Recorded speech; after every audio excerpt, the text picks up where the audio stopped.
Well, everyone, it's been a fairly quick semester so far. Today, we're in Chapter 5, and we're going to be looking this week at individual, organization, relations, and retention. Now, what does that mean specifically? Well, this first part today, we're going to be looking at the concept of motivation. What motivates people to do what they do? Now, psychologists have studied this idea for ages. And there are a lot of resources, textbooks out there that talk about human motivation.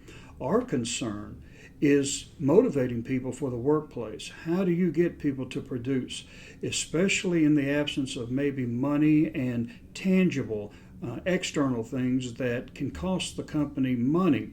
So today we're going to be looking at motivation and some of the theories that surround it. Welcome back, everybody, and today we're going to be in Chapter 5, which looks at individual and organization relations and retention. Now, when we take a look at retention and relations, what we're looking at here primarily is the psychology of the employee, and we incorporate a lot of the social sciences in management. We didn't mention this before, but really management and the organizational behavior element of business incorporates most all of the social sciences: psychology, sociology, anthropology, political science. And what we do is try to garner these social science elements in the attempt to be able to produce more productive and more motivated workers. Now, talking within the context of this realm, one of the things that we have to look at is individual performance factors. What is it that encourages or hampers employee performance? Well, first of all, we have the ability to do the work, the person's ability to do that work. Do they have the KSAOs necessary to be able to perform that function? And not only that, are they motivated to do the job? So we have both of those elements that we have to concern ourselves with. Also, the effort expended. Are they motivated to put forth the amount of effort for the return that they're going to get? Now, we're going to take a look here a little bit later on in these slides, equity theory, and this falls along the line of what we're talking about right now. But when a person performs, they're going to be able, or they're going to look at whether or not they can do the job, if they feel confident they can do the job, and how much effort is going to be required of them to be able to do that job. And then also organizational support. Now, how much support do we give the employees? Do they feel like they have the organization in their corner? Do they feel like they're an asset to the organization, or are they just a tool? So the amount of support that the organization gives is a big determinant of whether or not they are going to perform productively. And then we see here the formula. Performance, which is P, is equal to ability times effort times support. So it is a product of all three of these elements that go into a person and their ability to either perform or to not perform. Now, figure 5.1 gives the components of individual performance. You have the effort, and we talked about that just a minute ago. Their motivation, their work ethic, their attendance, their job design. All of these things go into the effort level of what's going to be required for performance. And then you have at the lower left-hand corner here the individual ability, whether or not they have those, what we call them again, KSAOs, that are important for the organization. Organization support, training and development, equipment and technology, performance standards, management and co-workers. All of these go in to the organization. And from the top all the way down to every unit, to every division, to every department and so forth, there should be a concerted effort to train, to communicate, to be able to facilitate the development of each and every worker so that the end result is them climbing up the ladder to be more responsible and to be more productive.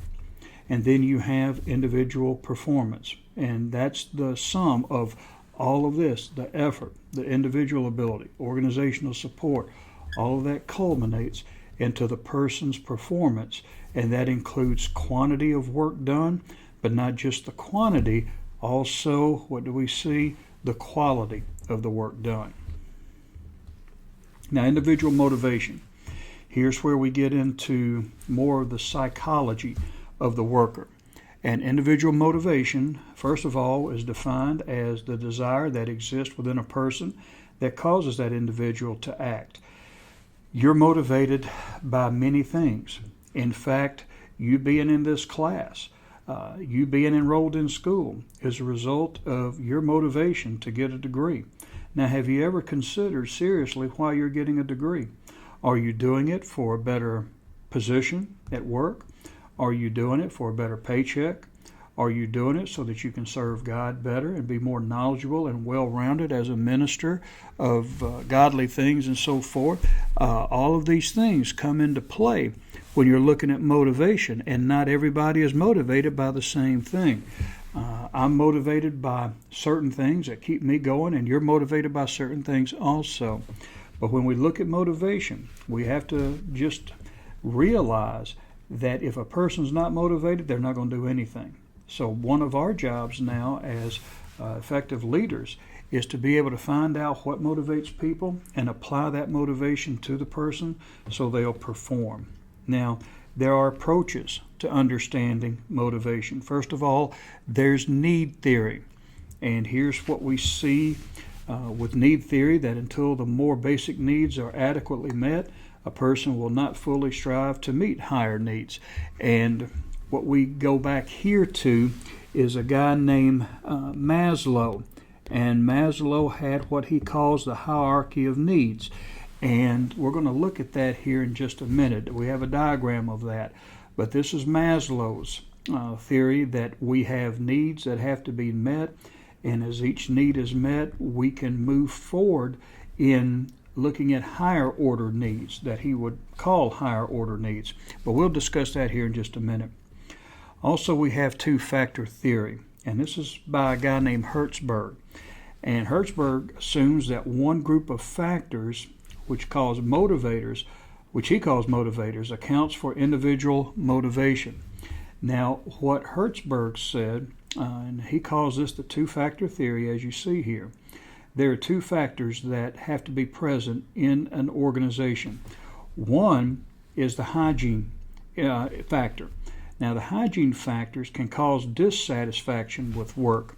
For instance, a hygiene factor would be, let's say, adequate air conditioning in a building. Now, it's not going to really motivate you. An air conditioner is really not going to motivate you to work harder, but if it's not there in the summertime, you may decide to go and work someplace else. You may not have a bathroom in the place. You may have an unsafe work environment. There may be safety hazards all over the place. These are things, even though they don't necessarily motivate you, if they're not there, you're not going to go to work there. So these are what Hertzberg calls hygiene factors. They are not motivators, but in the absence of them, you're not going to be working there very long. Now, not only does that have to be met, but for a person to be productive and motivated, they have to experience motivators. And that's where you have to incorporate strategies that will get them to not just show up for work, but be productive while they're there. So Hertzberg argues that two things have to be present. The hygiene factors, which are just the basic elements that will keep a person there, not to just motivate them or not to motivate them, but just so that they will show up for work. And then you have to have motivating factors, which will motivate that person to do more. Now, moving on, we have equity theory. Now, I'm going to scroll through this because we're going to look at equity theory in more detail in another slide. But equity theory is essentially the idea or the concept that people want to be treated fairly at work, and equity is the perceived fairness of what the person does compared with what the person receives for doing it. Now, again, we're going to talk about that here in a little bit, but equity theory is a very important theory to understand, especially when you're taking a look at discrimination and you're taking a look at harassment and so forth. Equity theory is an important theory to understand, because it's not really what is, but I want you to notice a word here. It's perceived. And if it's perceived that you are unfair and unjust, then that's still going to cause trouble. So we'll talk about that here in another slide. But expectancy theory is related to what we saw earlier with that performance formula. And it essentially means that individuals base decisions about their behaviors on their expectations that one or another alternative behavior is more likely to lead to needed or desired outcomes. Now, what Victor Vroom came out with expectancy theory, and as I said before, similar to what we saw with performance, Vroom posited the idea that a person will take a look at their ability to do the job, and they're going to take a look at whether or not they are going to expect and reasonably expect a payoff. And then they're going to take a look at what's called the valence, which is the value of the payoff. And if they have the abilities, they know they can do the job, and they can expect that the company is going to pay them or remunerate them for their effort, and they place enough value on that reward, then you have performance. So really what this motivator formula does, theory does, is tell us that before I do anything, I'm going to weigh out the effort that's going to be needed, whether or not I can meet that effort's expectation, whether or not I can realistically expect a reward, and that reward to be actually given, and then I'm going to place a value on the reward, whether or not it's enough for me to engage in that activity. And if everything is in the positive, then I'll perform. Think about it in your situation right now. You feel you have the ability to get this degree, whatever this degree may be, bachelor's, whatever you're going after. So you have the belief that you have the ability to get this degree. That's one of the factors. And you expect that if you do your part, that Mid-America will honor its part and give you a degree. So you can expect the payoff from Mid-America if you meet all the expectations that you already believe you can meet. Now the only thing that you have to consider is whether or not that degree is valuable enough to you to be able to expend the effort that it's going to take to get it. You know you have the ability. You know that this is the payoff and you can expect it. But do you cherish or do you prize the reward enough so that the effort is worth the payoff? And if everything is positive, you'll engage in the behavior, which in this case is getting the degree. If you don't think the payoff is worth the effort, you're not going to be there very long. You're not going to be in the program. You'll drop out, or you'll transfer, or you'll change your degree, or whatever. But really, this is a real life, not just in business model. You can use expectancy theory with everything. And really, again, at a heart, is that before you do anything, you're going to look at the effort based on the payoff and whether or not it's worth the effort. And if it is, you'll engage in the behavior. If not, you won't. Now, I mentioned a while ago needs theory and Maslow. Maslow came up with what he called the 5-layered pyramid that he uses to describe needs theory. Now, I want you to look here at the bottom. The very bottom is where we start off with, and that's the basic physiological needs. According to Maslow, we have to first prioritize our physiological needs. And that may be from a social science standpoint.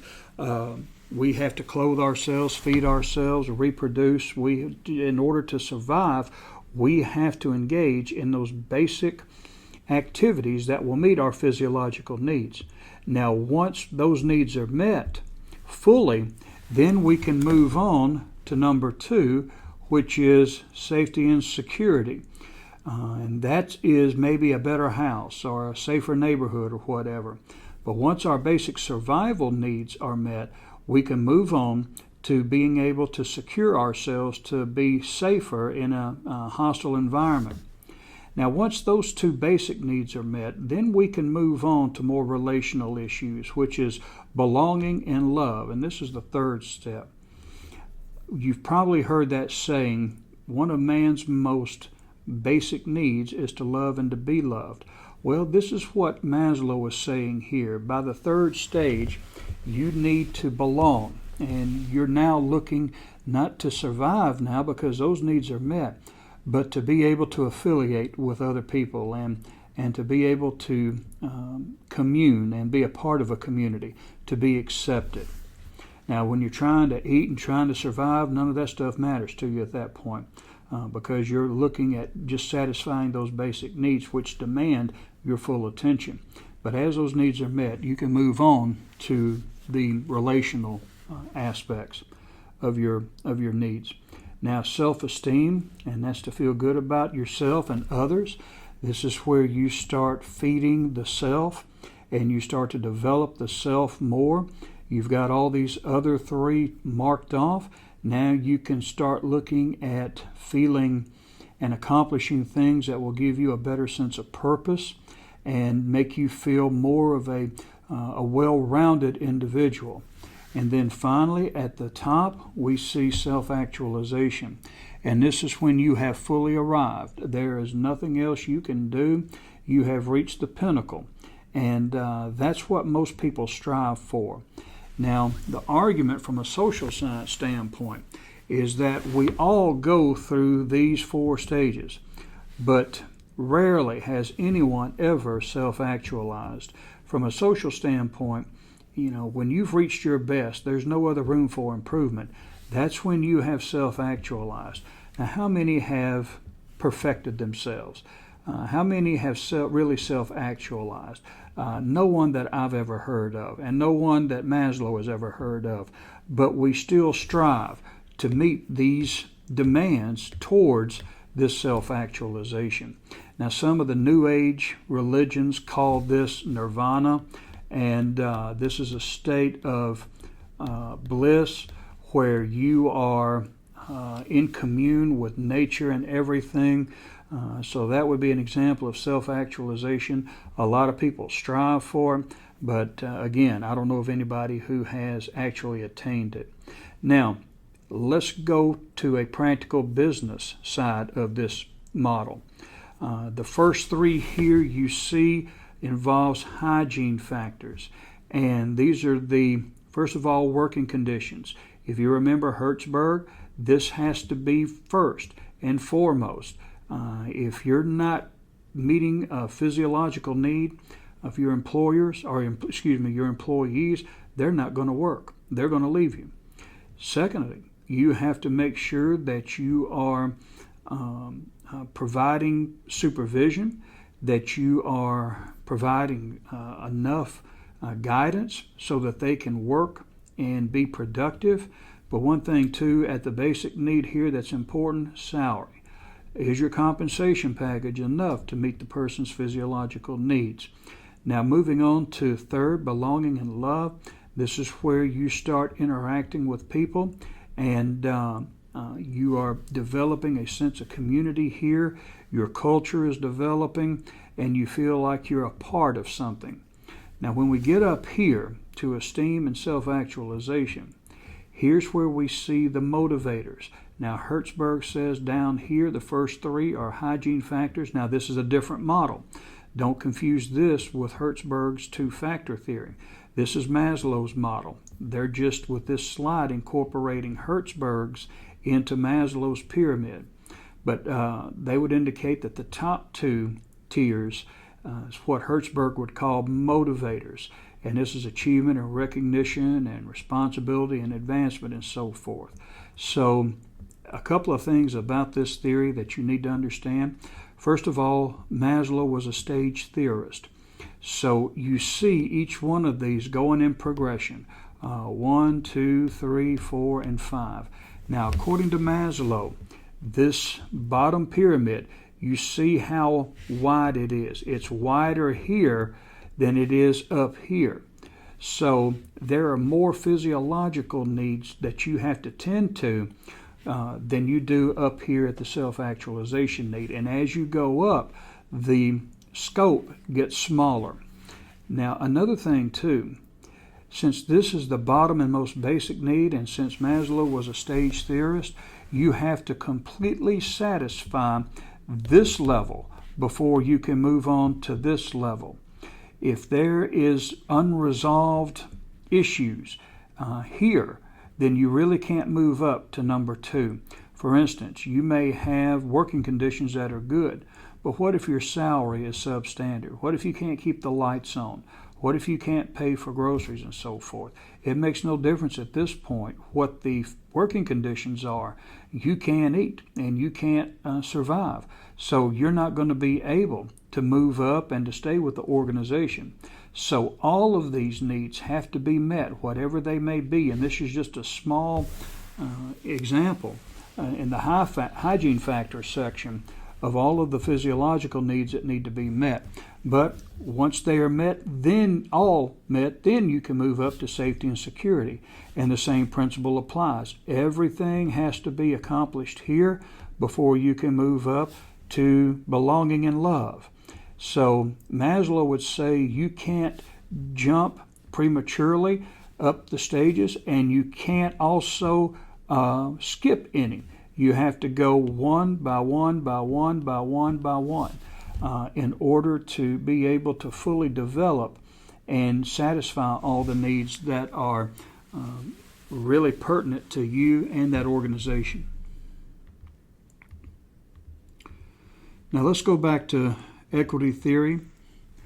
And again, this is probably, they're all important theories, but this one is probably one of the most important, especially when it comes to the law. Now, equity theory, again, it's the what? It's the perceived fairness of what a person does compared with what the person receives for doing it. It makes no difference if you are being fair to the employee, if he or she feels or believes or even perceives that you're being unjust, then they can file a lawsuit. But essentially what this means is that if my output, okay, which means my work, my KSAOs and all of that, is less than another person's output, let's say OP. If my output is less than another person's output and we're getting the same amount of pay, then I'm going to be motivated. Nothing is going to really bother me because I perceive that I'm getting more out of my effort than the other person. Now, if my effort is equal to the other person and we are equal in everything, our pay and all of that, then I can still be motivated and everything is fine. But now watch this. If my output is greater, doesn't matter if it's real or perceived. If my output is greater than the other person and we're getting the same pay, then there's inequality there. And the result, you will be unmotivated. And I've got a wide tip on this thing. So, unmotivated. So, what does this mean? It means that everybody is watching everybody else. Now, if I believe that, let's say for instance you and I are working together on an assembly line, and I have been there for 5 years, and I'm making $20 an hour. And you walk in there, and in a week or two, I find out that you're making $25 an hour. You're brand new. We're doing the same job. I've been there 5 years, and you're just getting there, but yet we're making the same amount of money. then I'm going to be upset because I'm going to feel like you don't value me, the organization doesn't value me, and I want to either file a lawsuit or I want to complain, or worse yet, I'm going to be demotivated. I'm going to start sloughing off my work, and I'm not going to be producing like I produced. If I also feel that I'm getting less or I'm getting equal to someone else and they're not putting in as much as me, then I'm going to be unmotivated again. Now, if I'm watching that other person, guess what? Someone's watching me, and they start seeing me slacking off, and they know that I'm making as much as them, and they're working harder than I am. What's that going to do to them? It's going to demotivate them. So you see a domino effect here that can happen very quickly. Now, let's go back to the original. Let's talk about you and me. Now, you might have come to the organization. I've been there 5 years. You just get there.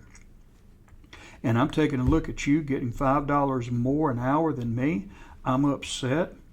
But I might not have considered or even known that you may come to the organization with 15 or 20 years of experience that you gained from another organization doing a similar job. Or you may have a degree, or you may have other things going for you that I don't even know about. But you see, the key here is not what is actually fair or equitable. It's what I perceive to be as equitable. And there are a lot of lawsuits out there, folks, with people who believe they have been treated unfairly, unequally. And that's just not the case. But now here's the thing. If you get your name on television, it makes no difference if you're right or wrong. Just the bad publicity alone can hurt you. It may not destroy you, but it can give you a black eye. Now, when I got out of the military, and I don't know if I mentioned this or not in our lectures in the past couple of weeks, but I went down a road here in Memphis that used to be very popular for automobile sales. They had all kinds of automobile dealers. And as I was going down the road, I saw a group of black individuals who were picketing a particular automobile company, sales company. And they accused the company of discrimination and racism because they didn't hire or they didn't promote blacks in higher levels of authority. And it went to court. But now these individuals had been picketing for several months. They had gotten the word out that this company discriminates. It's anti-black, it's racist, anti-equal opportunity. So by the time it got to court, people already associated the name with racism just because that's what was fed to them on the news every day. Now, the company was exonerated. I mean, they were not found guilty, but it made no difference. By that point, there had been so much bad publicity that when people think about this company, or when they thought about it back then, they automatically associated that company with racism. So this is why a lot of companies will not go to court. They'll just settle out of court, whether they're innocent or not, just to avoid the bad publicity that these cases bring up or result in. But equity theory is a very important theory to understand, and this is why people are not allowed to discuss salaries in the workplace. For instance, you're not allowed to discuss your salary with other people, or normally you're not. Now, I don't know how your organization is or how your church is, but normally you're not allowed to talk about salaries and how much people are getting paid, because if one person's not making as much as another and they perceive to be doing the same thing or the same level of responsibility, it can demotivate them, and that can get you into trouble.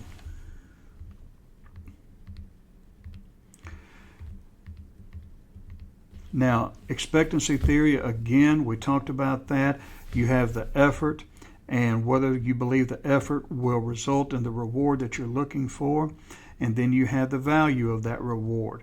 And you're going to evaluate whether or not the effort is worth the payoff, and if it is, you will engage in the behavior. If not, you will pass the effort, or you'll pass the opportunity by. And this is just a simplified expectancy model. And you have the effort and task behavior, and the expectation and level of task performance and performance reward linkage. And these are just some elements that will give you kind of a pictorial example of what we mean by expectancy theory. And expectancy theory, too, is a good theory as well as far as practical usage. And you can use, again, in ministry. If people don't believe that the payoff is going to be worth the effort, then they're not going to engage in it. Take, for instance, youth ministry. One of the hardest positions has always been in my ministry to find youth pastors. They just don't want to expend the time and the effort for the amount of reward that we can offer as a church. That's not enough money. And sometimes, especially in ministry, you don't look at so much the monetary reward, but the heavenly or the spiritual rewards. But that's hard to convince a person who really needs money for the amount of effort that you ask of them. And when you think about it, folks, when it comes to equity theory, how many of us really think we're being paid what we're worth? We always believe we're worth more than what we're getting. At least that's the average mentality of many people today. But expectancy theory, again, will just indicate that you won't do anything without evaluating the reward versus the effort. And from that, you'll either engage in behaviors or you won't. And some of the elements of motivating people, top motivators are being appreciated, being respected, being able to utilize their personal capabilities. And when I teach compensation, one of the things that I try to instill in the students is the reality that, really we can't throw money at them. We just don't have that ability anymore. No organization really does. So we need to motivate people in different ways. And we found overall, the research suggests that if you just treat people with respect, if you value people just in the way that you talk to them, can make all the difference in the world. And then there are other motivators. You do have pay and employment security. Now, I'm not negating the benefit of pay and the impact of pay. Again, people have those basic physiological needs and security needs they need to take care of. And as good managers, we need to be able to accommodate them. But we can also supplement that pay with just treating people well. Having good managers and leaders. People today, really. People who can relate to others, who can motivate and inspire. I've talked to many students and they tell me that they would give up pay, not all of it, don't get me wrong, but they would sacrifice pay just to have a good work environment, a place where they look forward to every day when they got in the car and they went to work. And many people today aren't that blessed. Many of them see it as a burden to get in the car and go to work. They see it as a arduous task. They see it as a environment that doesn't really spur them on to be better or to motivate them. They're there just punching a clock and doing a job. And folks, today with globalization and diversity and technology, we can't afford to have our employees with that type of attitude. Feedback and training and benefits, these are elements of what we call the learning organization, and we'll talk about that here a little bit later on, where an organization is not just a department or a unit, it's a living organism where people are dependent upon each other, and combined you fulfill the obligations and the task of that organization. Motivational speakers and t-shirts and books and mugs and all of that stuff can help spur on people to be more motivated in the workplace. And you can try all of these things, but folks, I tell you, if the workers have your respect, if they know you respect them, if they feel like they're being valued and appreciated, then that goes a long way. And I believe in the long run, it goes a lot longer and is more lasting and more effective than just throwing pay bonuses at them every year. Well, everyone, as you've seen, motivation is something that is very complex, and it's something that really no one theory can encompass. but we do know that people are motivated to accomplish goals, and those goals are precipitated by needs. As Maslow argued, many people will progress through life just trying to satisfy the needs that they have in life. And as far as work goes, how are you satisfying the needs of your worker? And how are you doing that in ministry? Because there are people in ministry who are after things, they're looking at goals, they're trying to achieve certain objectives, and you need to be, if you're going to be a minister or a leader or whatever, you need to be able to help facilitate those goals and help them out, and that will keep them productive and going. Well, tomorrow we're going to move a little bit further into chapter 5, but that's enough for today. So have a good day and God bless you.